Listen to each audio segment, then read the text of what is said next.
Hi everyone, so this video is going to be about the 613 Mitzvot or commandments.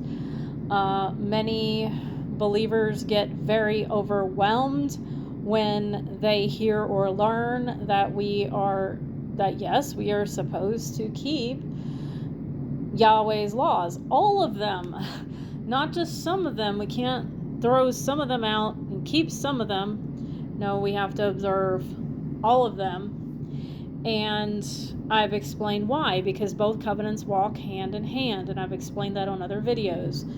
Now, do we really have to keep all 613? The answer is no.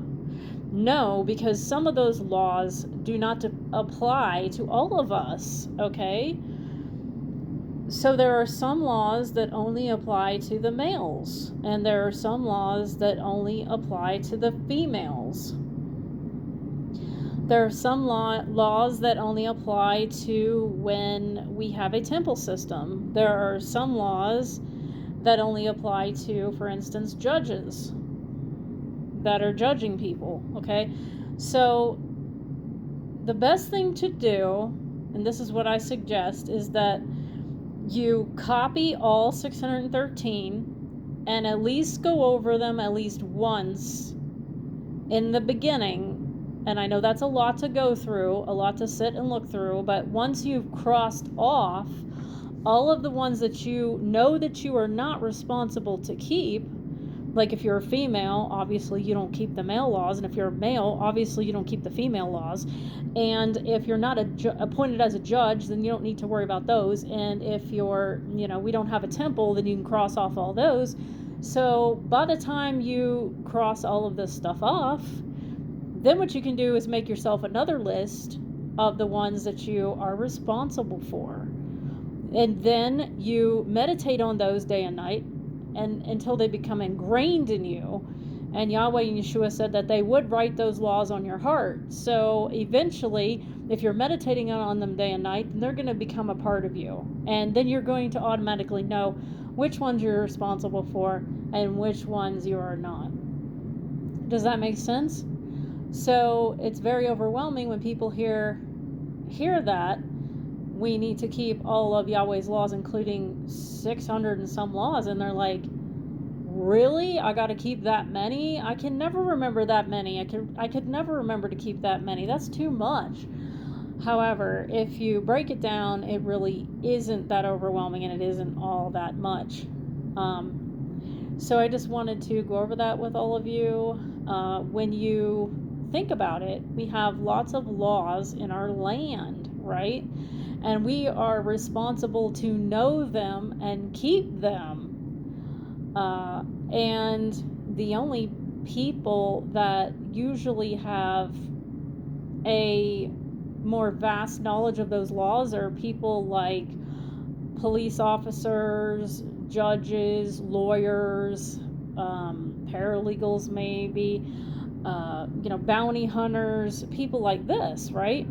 However, if someone gets arrested and they come up with the excuse that they just didn't know, and they tell the police officer, oh, I'm sorry, I just didn't know that, can you let me go? Because, I feel I'm innocent, I really just didn't know that law.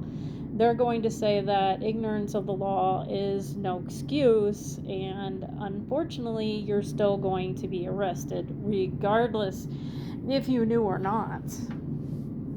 So if it's that way with the laws of the land, how is it any different with Yahweh's laws?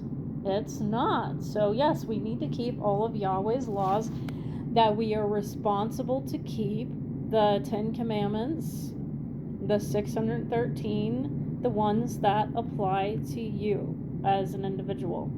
So hopefully I explain this to where everyone can understand that a little bit better. I had a video up on the channel. I don't know if it's still there for sure or not, but I had a video up on the channel where I also did a video on the 613. Now, if it's not there, maybe I will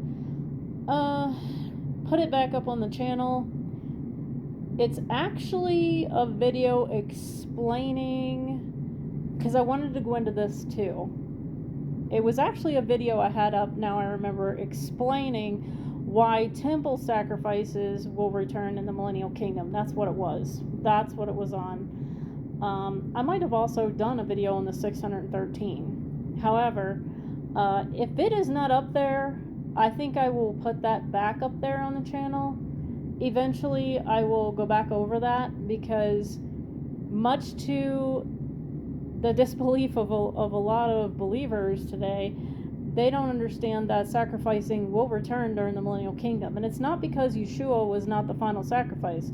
It has to do with obedience. It has to do with example. It has to do with Yahweh and Yeshua wanting to show you something. So I will, if it's not up there, I think I'm going to redo that video. And it was just an entire readout explaining how and why temple sacrifices will return in the millennial kingdom. We will also have to keep the Feast of Tabernacles, okay? So we will have laws and rules during the millennial kingdom. It's not just going to be a free-for-all. We're not just going to be sitting in the meadow making daisy chains. There will be laws and rules. Now, many of us who are going in the wedding and the wedding feast, who return with Yeshua to fight Armageddon and set up the millennial kingdom, a lot of us will be showing others how to live that are still in their flesh bodies, okay? So yeah, we're going to be an example, and we are going to rule and reign with Yeshua. So keep that in mind. So yes, we need to know what we're doing now so that we have a good understanding of it when the time comes.